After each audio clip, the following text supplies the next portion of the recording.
Hello everybody. Brian here of quantlabs.net. We're going to go through today on August 26th where things are at with the markets.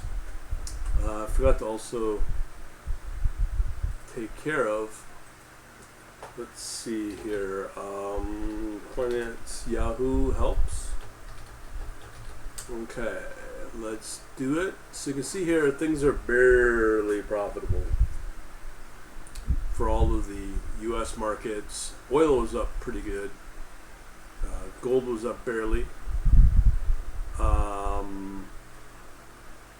Forex has been negative. Yeah, Bitcoin. That one has been down. Same with that one as well. And the foreign ones are definitely not doing too good tonight. That is UK and Japan. Right here, I'm starting to think maybe Brent Crude is on rebound, could continue to go up with those long calls there. So there's a definite strength there. There's quite a few of these. 1, 2, 3, 4, 5, 6. So I think Bitcoin, Brent Crude should continue to move up. A lot of these Forex pairs are not doing too good. I just don't know if Forex is lucrative without the wild leverage, which is very high risk in case of loss. You can see the 10-year Deutsche bond. It's been stable. Range bound about a month now. Not much going on here, folks. I hate to bore you to death. The only ones that look, they call it exciting, or showing some form of rally is sugar and oil, namely Brent Crude. WTI is another story. But again, going through all of these Forex pairs, you can see this is in solid decline, range bound again. This is the pound against the US dollar.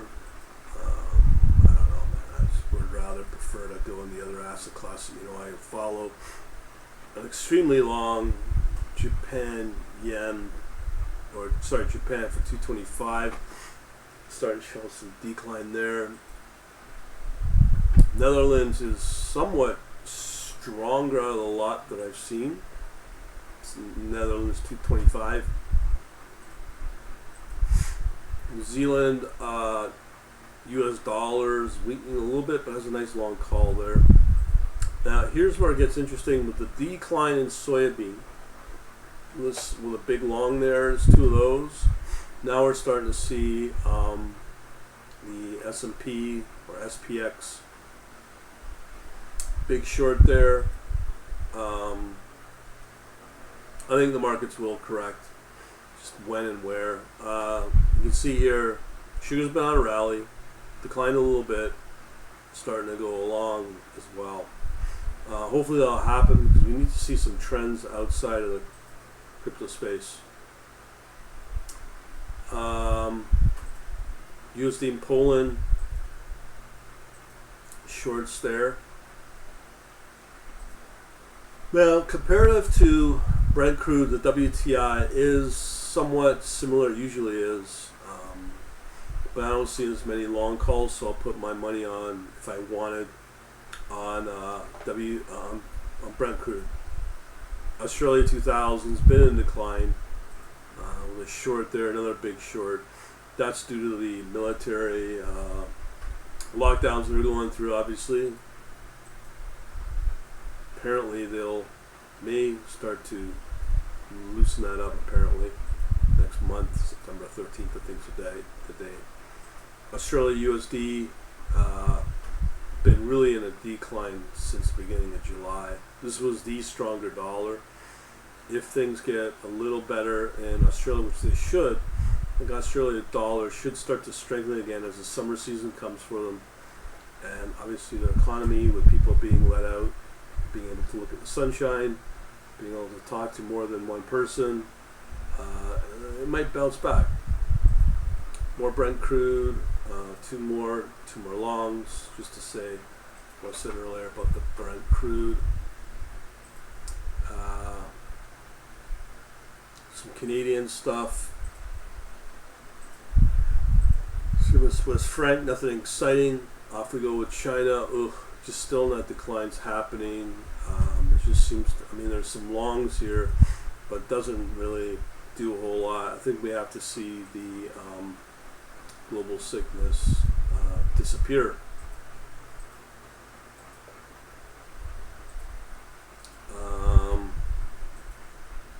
Not much to tell here. We're in the very good score. Really random. A lot of these pairs are forex pairs are flat, range bound, no trend whatsoever.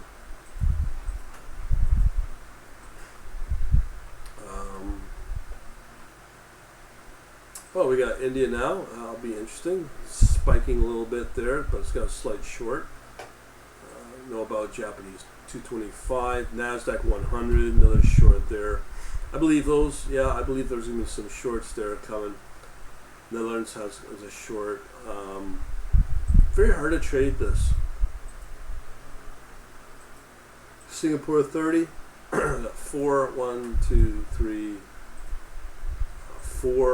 Four shorts. 5 shorts. Yeah, 5.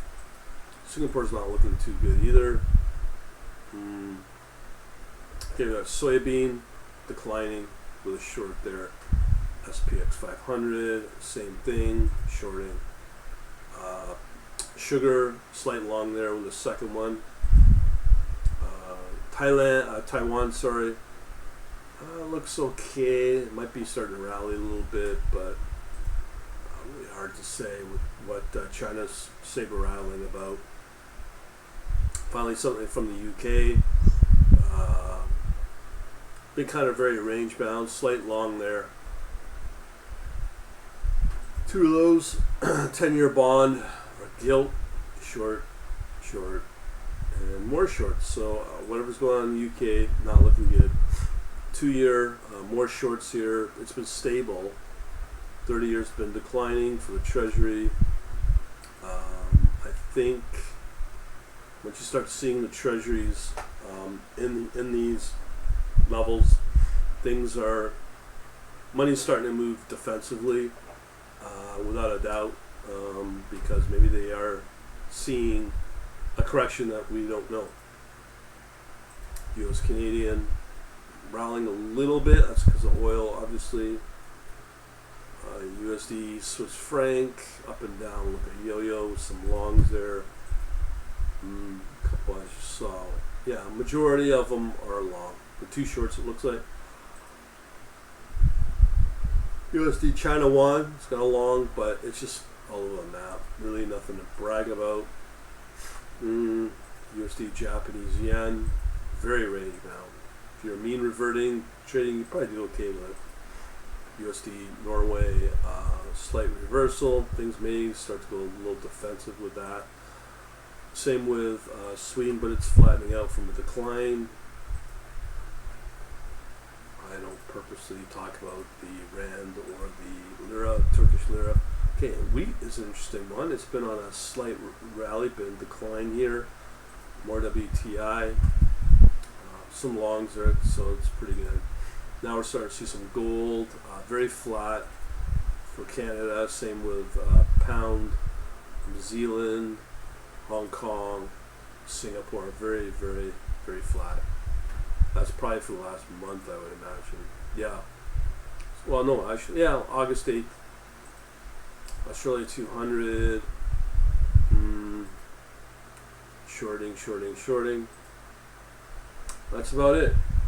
So we'll leave it at that. Hopefully you're watching on my other stuff on Rumble with the alternative digital class, asset class I've been showing. Other than that, thanks for watching. Have yourselves a good day.